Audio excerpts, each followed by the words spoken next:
September is Childhood Obesity Awareness Month, and pediatric dietitians at Intermountain Healthcare are trying to educate people and want to help parents find a way to create healthy habits. We have Margaret Bray, a pediatric registered dietitian at Intermountain Primary Children's Hospital. Thank you so much for being here.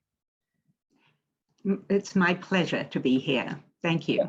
Well, according to the CDC, nearly 1 in 5 school-aged children or child is obese. What can we do?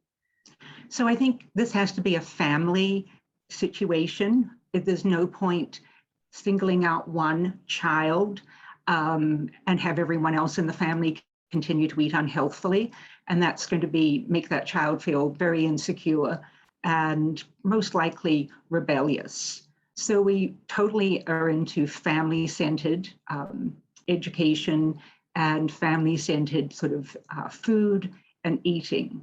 So family meals are an important component, and having children help prepare meals, prepare certain parts of meals, and just find a way to be useful, I think is very something that is important. So things to kind of think about, there are a variety of reasons that children become overweight, the pandemic being one of them. We have seen a huge increase in childhood obesity from the start of the pandemic. But the other thing to think about, there's also the situation where genetics, metabolism, community design also plays a big role. So if you live in something that's known as an urban desert, where there are no grocery stores and maybe just convenience stores and gas stations, your diet is likely not going to be very healthy.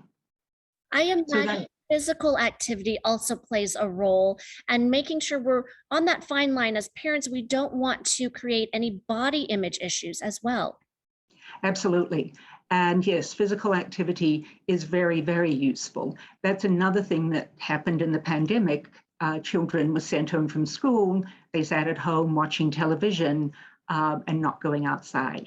So I'm delighted that most kids now are back in school, back doing PE, back playing their sports, which are really important components for a healthy lifestyle. Yes, and I imagine also just involving kids, like you said, in the meal preparation, but also being a good model for healthy behavior.